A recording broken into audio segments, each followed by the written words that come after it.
What's going on, guys? Zuko back with another Dragon Flight video. It said Shadowlands in the last one. I gotta stop doing that. Okay. Hope you're all doing very well. We're gonna talk today about a plus 10 Temple of the Jade Serpent that I just did. Mythic plus 10. Oh, that's good. On the Shadowpriest. And I tried a really new build, guys. I really was trying to just experiment and see if some of the other talent choices for Shadowpriest maybe aren't actually all that bad. And specifically what I'm talking about is Idol of N'Zoth, which is something that has kind of been memed on so far in the Shadow community. It's been looked down upon pretty harshly. It's interesting. In particular, it's an interesting idea when you pair it up with Dark Ascension. So, if you don't really know what I'm talking about, the basic point of this build is to scale all of your non-periodic damage, which Idol of N'Zoth actually counts as non-periodic damage. I'm going to show you footage from the Temple of the Jade Serpent in just a second. I just want to go over the build, okay? So what you kind of do is every 1 minute, you're going to pop Dark Ascension and Mindbender at the same time, okay? That's going to do a buttload of damage. Oop, I'm going to die. Forgot I wasn't on my dragon.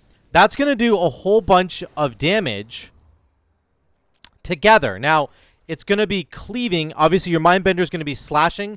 So your Inescapable Torment damage will be buffed by Dark Ascension.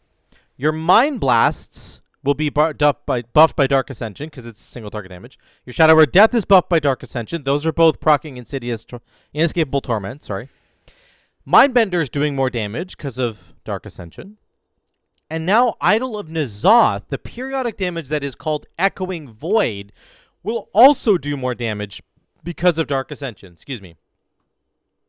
Here's the breakdown of the dungeon that I just did. Look at how much damage Echoing Void did. It actually did competitive damage. When you compare it to something like Idol of Yogg-Saron, which is fantastic, it actually did about as much as Idol of Yogg-Saron typically tends to do in my dungeon runs.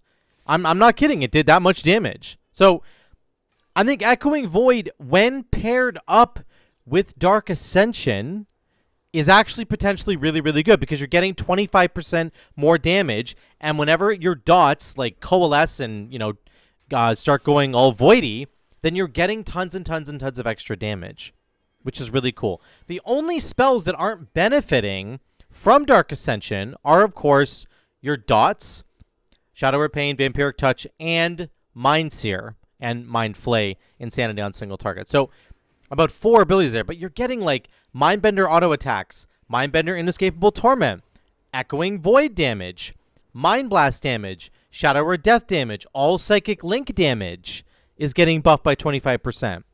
So all your Shadowy Apparitions damage, that's all getting buffed by 25%. Shadow Crash gets buffed by 25%. So there's a lot here in this build that is really interesting to me. Mind Games also gets buffed. And I just wanted to see if Idol of N'Zoth was actually good. And it turns out it actually did a decent amount of damage. 5.6% is no joke. For one capstone talent, getting an extra 5.6% of damage is like about on par, or a little bit above par, I would say, for what you're expecting. The other cool thing about this is Insidious Ire, which says when you have Shadow Word Pain, Devouring Plague, and Vampiric Touch on one target, then your Mind Blast do 40% more damage to that target. That's really interesting because that also means that Psychic Link does more damage as well because Mind Blast is going to deal 40% more damage. All that damage is going right into Psychic Link damage. So there's some really interesting connections here. People often think like, oh, I have to take Insidious Ire to get to Idol of N'Zoth. It's so bad. They're both just really bad. I don't think they actually are that bad. I think that it's just an interesting, if you look at the numbers here, 40% more Mind Blast damage is no joke going into Psychic Link damage. Idol of N'Zoth damage actually turned out to be pretty decent, especially when you combine all these things with your Dark Ascension 1 minute windows, and having a very strong 1 minute window in Mythic Plus is really fun and does a lot of damage. So I cast Dark Ascension 21 times. 21 freaking times in this dungeon. The dungeon was only 19 minutes and 25 seconds, so I actually don't even know how I managed to do that. It's more than once per minute, right? I'm not really sure how I did that, but the point is I cast it a lot, okay? And I was able to buff all the rest of my damage because of that. Echoing Void being one of those. Now, I did pivot a little bit and took a Mind Flay Insanity to get the single target damage. I would actually love to experiment with Death Speaker and do a full Death Speaker plus N'Zoth combo. We'll get to that in another video. For now, let's just look. Let me show you really quickly how this kind of works on the dummies, and then I'll show you the video footage. So again, you're starting out every pull with Dark Ascension into Mindbender. Let's go Shadow Crusher, and then we're just going to go. Here we go. Shadow of Death. Get this out. You'll do your Mind Seer. You're just waiting for your Mind Seer to get a free proc if possible. But all your Echoing Void damage is going off right now. This is what's doing so much extra damage. Pretty cool. Okay, now if you're in single target, you're going to want to press your Devouring Plague into a Mind Blast. I'm going to show you this right now. So we're going to go Devouring Plague. Here we go. Then we're going to single target this one enemy. This is doing big Psychic Link damage, right? So Devouring Plague into a Mind Blast in a second here. But big Psychic Link damage because of the Mind Blast doing 40% more damage, right? 40% more damage. While you have all 3 of your dots on an enemy, your Mind Blast does 40% more damage. So you can see here, look how big Psychic Link is. Do you know why? It's because of Mind Blast. Mind Blast is just crapping out tons of damage, guys. It's really crazy, especially if you put the Devouring Plague out there. So you can kind of come up with this interesting, like, you can do a lot of priority target damage that's going to splash to other enemies, and you can like funnel on one target and nuke them down with big Mind Blasts, and even do a Devouring Plague into a couple Mind Blasts, and all that damage is going to spread because of Psychic Link. And then you can see Echoing Void here did a ton of damage just on the quick dummy test. So of course, over the course of an entire dungeon, it's not going to end up doing that much damage, but we will see in the video footage here, the damage is actually pretty great. I really enjoyed playing this build. That's the first big thing I want to say, is that this build is really enjoyable to play. Really, watch this opener here. One other thing I want to talk about, a couple of priest things here. Mass Dispel is so incredibly broken. I love Mass Dispel. Look at this debuff we have on us. We all just got hit by a really nasty debuff here, and I'm going to Mass Dispel it in a second here. Right here. Boom! I got rid of all of them except for the Druid one. I keep doing this over and over again. Remember the tools that you have at your disposal. You're not just about doing DPS and HPS. It's not just about the numbers. I love looking at the numbers as much as the next guy. But in this sequence right here, I end up Mass Dispelling 2 or 3 times in a row, and it is completely insane. It saves the healer like hundreds of thousands of health. You know, it's really crazy. Yeah, another Mass Dispel right there. Boom, got rid of them all. Remember, too, guys, I'm going to give you just a couple of tips on how to get better at Priest here while we walk through this dungeon. One I just pulled off right there. I want you to just notice what happened here. We have the Quaking happening. I'm going to channel a full Mind Flay as long as I can. Channel. The Quaking is about to end. Right as Quaking is ending, I press Power Word Shield as my 1 GCD. I have to stop casting for 1 GCD because Quaking's going off. So I pop my Power Word Shield there, do a little dance, of course, and then I'm back into my rotation. Try to get as efficient as you possibly can at maximizing your uptime on damage while things like Quaking are happening. If you ever have to move, just fill with a Power Word Shield. Watch this. I'm about to get hit by this Surging Deluge. I just Power Word Shield and get out of the way. You know why that's so efficient? Because it gives you a shield. And it gives you speed because of Leap of Faith. You should always take Leap of Faith. It's a really good use of 1 GCD. Really good use of a GCD. It's like so efficient. It keeps you safe. Here's another. I got my Mind Blast off right before Quaking went off. Look at the timer on this. Look at Quaking is so close. It's inches from going off. My Mind Blast is just finishing. So learn to maximize your spells so that you don't get interrupted by Quaking as much as you possibly can, and use your Power Word Shield as much as you possibly can too. Look at how quickly my mana bar refills. 34, 35, 36, 30, 40% mana, 42, 18, 22, 24. Look at how fast my mana comes back. On healers, their mana doesn't come back that quickly. They also have way more mana.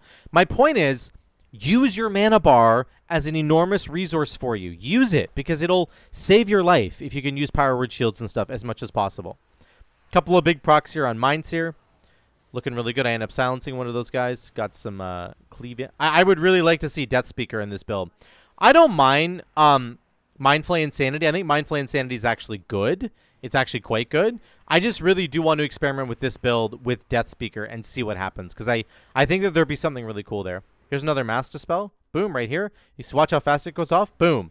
Just cleared 3 debuffs there. I did it really late. I haven't done this dungeon too many times, but I know now, coming into this dungeon, that I can pop my Mass Dispel. I can't think of the word, sorry. Multiple times in this opening sequence. You can Mass Dispel, Mass Dispel, Mass Dispel, and just save your healer so much heartache. It's really, really good. So here's the first boss. This is Wise Mari. This boss fight has a couple interesting things. Number one, we're going to have to take debuffs outside the group. You can see Corrupted Vortex is on Dragmaul. He needs to take this to the outer platform here. He needs to do that, and he fails there. He does it at the last second. Well done from him. Good man. The reason you do that is because you're going to have to walk a circle around the boss in a second. And if those big puddles of water that are there are stuck there while you're trying to walk around the boss, you're completely screwed. Here comes Wash Away. What I end up doing to dodge Wash Away, he's just channeling a beam of water and he goes in a circle. You need to either run around in a circle or find a way to skip past the beam. I'm not Night Elf, I'm Void Elf, and I have this ability down here which lets me shift. I'm going to press it right here. You can see my little shifty spirit is going off into the wilderness there. Then I just teleport to my little shifty thing and I'm past the mechanic. So figure out whatever tools you have at your disposal to make this work, and find a way to dodge that that wave while maintaining uptime on the boss, because it's really important that you do that. Okay? So you can see people are dropping off their stacks. I'm just pre-positioning myself in the back so that if I happen to get the mechanic on me, the vortex thing, I can just chill in the back here and drop it off and not have to worry about, moving to or stopping DPS to move or anything like that. So here comes the second Wash Away. I don't have the ability. I shadow locked myself like an idiot there. Exactly what you shouldn't do. I don't have the ability to skip it this time, but I've got my cooldowns back, Dark Ascension and Mindbender. We're just going to walk in a circle. Here we go. Go. Try to do as much damage as we can. Couple of free procs from Mind Devourer. Here, I finally get the Vortex mechanic. Take it out to the edge here. Pop Shadow Powered Shield to keep myself alive. I think I do Fade here, maybe? I can't. I'm just focused on doing damage. But that's the entire boss fight. Nothing too crazy about it. I think this build is okay in single target. I think if I probably took Death Speaker, it might be worse in single target than it is right now. But that's okay. I want to do some experimentation. I think it's going to be good. Here comes the next pull. This pull's really dangerous. These Pandarans up here, Yin and Yang, basically, they are very, very dangerous. And they throw this torch at us that does crazy amounts of damage, and it's something you can also Mass Dispel. I have one on myself right now. It's this little torch icon in the bottom of my player portrait here. So watch my health tick down here. I could Mass Dispel this right now, but I'm just an idiot and don't realize it, and I basically die. So again, use your tools. One quick Mass Dispel saves the healer tons of time and saves me from freaking out that I'm about to die. Which I do end up dying right here because I get the torch thrown at me again, and it literally takes me from 100 to 0. Look at how stupid this thing is. It literally kills me. It's just, I get shot by one other thing there, but absolutely insane damage. So remember to use your Mass Dispel. It's very important. It will save your life, especially as a priest. It's such a good tool in Mythic Plus, guys. It's so valuable. Things like PI and Mass Dispel for a Shadow Priest to bring are absolutely bananas. They're so good to have.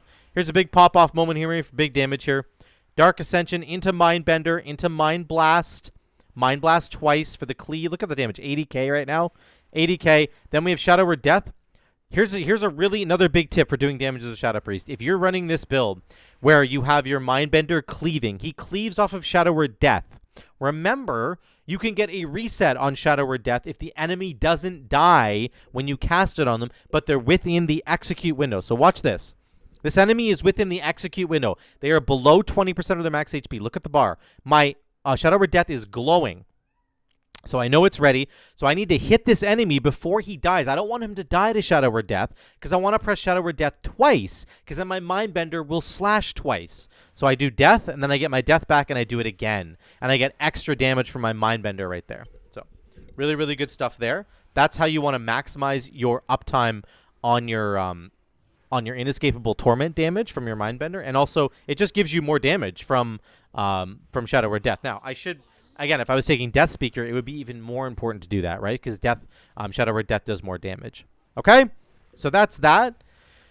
We're gonna move forward. There's a big pop-off moment there. Did some more damage here. Let's get to the next boss. This next boss is interesting.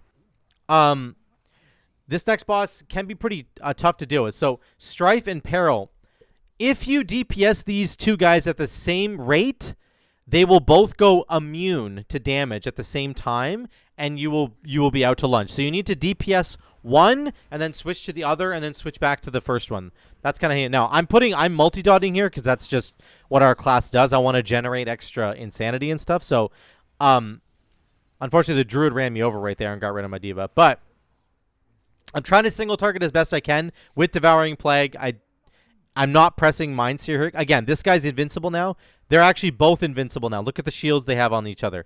So that's a problem. You don't want them to go invincible at the same time. If you DPS them at a similar rate, they will both go invincible. That's what these red shields are. You don't want to do that. So this is us kind of screwing up, but that's okay. We'll recover here.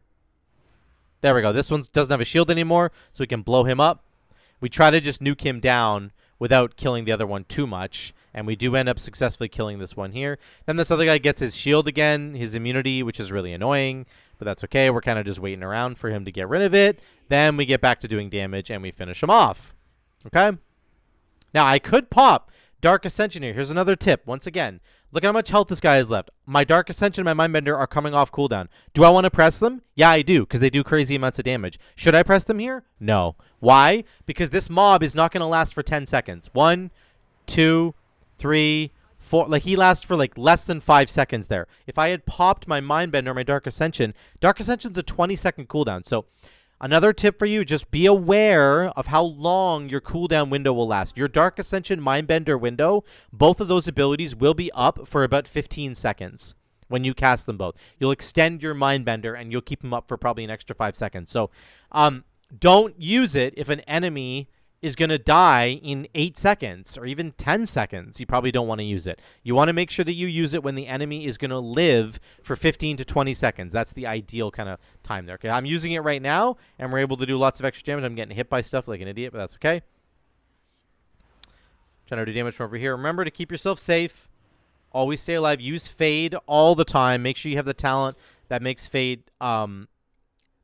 Fade gives you a DR. Here's another example of how I need to use Shadow Word Death. Make sure I'm using Shadow Word Death so it can get the reset. Don't cast it on an enemy that has more than 20% of their max HP, or else you're not going to get the reset off of it. Okay? There's Shadow Word Death coming up right here. Boom, I hit it once, so you can see everybody takes damage. And boom, we hit it again. So I got 2 uses out of it instead of 1. Very important that you always get those 2 uses out of Shadow Word Death if possible. It's so critical, guys. Here's the last big trash section here. This gets really, really crazy, actually. Here goes my Shadow Crash. There's this stupid shadow thing that keeps following my feet. Very annoying for casters, but you just get your damage out as quickly as possible. If you ever need to move because something is going underneath your feet, like it is right now, pop Power Word Shield. It'll give you the movement speed if you have that talent. The, what's it called? Oh, hit map. The Body and Soul talent. You want to take that. Make sure you have Body and Soul so that you can move really quickly like I just did right there. Then you can keep getting your damage off. Very important that you can continuously do damage. You don't want to have to stop for any reason. There will be lots of reasons why you think you have to stop because enemies are being jerks to you. But in reality, you need to just maximize your uptime on your speed, get out of dodge, and then get back to casting as quickly as you possibly can. Here, the Shaws were coming after me. One more tip for you here. These Shaws were coming after me. These last 2 right here. Pop Fade right here. I pop Fade in a second. There it is right there. I'm no longer have any threat at all. And those guys are just going to wander off somewhere else. So remember, Fade removes all your threat. It's actually an insanely strong cooldown for Shadowpriest because there'll be moments where you're just blowing a whole pack up with Mindseer. You're just absolutely demolishing a pack with Mindseer. And it's like, I'm pulling a lot of threat here, but I just pop Fade and I'm not pulling it anymore. So these Shambling Infestors are really annoying. They're super tanky. They have a big conal breath thing. You got to watch out for that. Here I can pop Dark Ascension and Mindbender. Why? Because this guy's not going to die anytime soon. I'm going to get full value out of my Mindbender. And, thankfully, the tank is pulling more anyway. So, We might as well pop our big cooldowns here and get out and start doing lots of damage. Got a free proc on Mindbender there. Taking damage, I'm going to use Fade here probably. Yep, right about now there I'm fading, so I'm taking 10% less damage. Very important. There's my Shadow Word Death. My Mindbender was already dead, but that would be really, really good for a Death Speaker. Again, I'm going to try this with Death Speaker. I think it's going to be really fun, actually. Okay, last couple trash pulls here. Let me just push forward. Again, you can see, watch my damage here. Shadowpriest is always a ramping class, right? 36k, 34, 30, 32, oh, up to 38, up to 46, up to 50. There we go. We finish it. We finish on top. So just remember, your damage will probably start off a little bit slow as Shadowpriest, but it will ramp in the end, and you will get to the top. Don't worry about it. Somebody dies. I res them. Yep. We start this third boss here. Here we go. Single target damage. Remember, with this particular build, we have Insidious Ire. Always Mind Blast after you Devouring Plague. Try to do it in that order. I screw it up right here. I did one Mind Blast before Devouring Plague. If you put Devouring Plague on the enemy first, and they have the other 2 dots on them, which they always should, your Mind Blast is 40% stronger. So something to work on for me, and for anybody else who wants to try this build. Work on Devouring Plague first and then Mind Blast. Don't ever Mind Blast if you can help it. Don't ever Mind Blast first. Because you're just missing 40% damage. Literally, you're just missing 40% extra damage. Our tank does die there, but that's okay. Comes back from the dead. Druid gets him. Good stuff. Keep pumping. Keep pumping. Get to the end here. My damage falls off a little bit. It comes back. There we go. Last couple last trash packs here. These guys are actually really nasty. This Defiling Mist absolutely chunks. It's really crazy. So I tried to silence him, I think. Get a free proc here. I'm doing crazy healing right now with Vampiric Embrace. My healing up, by the way, at the end of the dungeon was let me just look at the numbers here. My healing overall was 6.1k. 6k HPS. Like, Vampiric Embrace is most of it, and Power Word Shield is another huge chunk of it. So just insane numbers. Like, look at these numbers here. I can't drag this over here. My bad. Just really, really good stuff. I love how much healing you can provide for yourself. Here's a big pop-off here. We got Dark Ascension into Mindbender. Again, double 1-minute combo. You want to pop them together. I did a full channel there on Mindseer before letting it go because the Quaking was going off. Always remember that. Try to extend your Mindbender as long as you can. A couple more Mind Blasts here. And he's about to fade anyway, so there we go. Okay. Let's go to here. Last couple packs, and we'll get to the last boss, and I'll do a little outro here. Here's the last big pack here. This is big. Now, I do have Dark Ascension up and Mindbender. This is my full combo here. Here we go. We're popping off. Move. Do Mindseer. I'm going to move at the last second here. So I know there's a puddle coming, but I saw when this puddle dissipated. So then I can anticipate exactly when I'm about to get hit, and I can dodge at the last second. I'm trying to maximize uptime. For Shadowpriest, you have so many channeled spells, right? Really important that you maximize your uptime. Right here, I'm holding, and then I'm going to move at the last second. There we go. I can move at the last second. So use Power Word Shield to give you that big burst of speed so that you can stand in puddles for as long as humanly possible, and then eventually you can dip out of them when you have to, okay? Very important there. And we're doing big damage, 80k here. Not bad at all. Okay? Let's get to the boss. Final boss. This guy has a phase where he sends you, he brings out your clones, and he gets your clones to attack you. I made a big critical mistake here. First of all, I had a proc on Mindseer right here. Here comes my Mindseer proc right after this Mind Blast. Boom. I have a Mindseer proc for free. I know he's about to phase and bring out all of his ads, and we're going to clump the ads all up together and AoE them down. I should hold this Mindseer 100%, and I don't. Because he jumps right here, he phases, and I've used it on Devouring Plague. So that was a big mistake. Big mistake number 2 is that I don't have Shadow Crash up.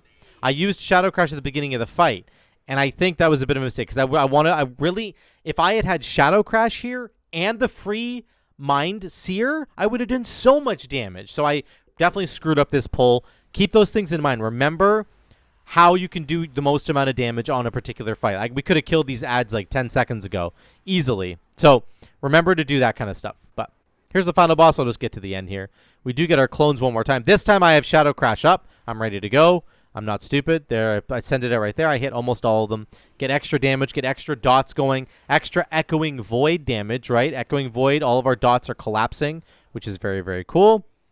And I get a Shadow Word Death right off there, and then I can, it didn't kill him, so I can reset and do Shadow Word Death again. Remember, always try to pull off that combo, okay?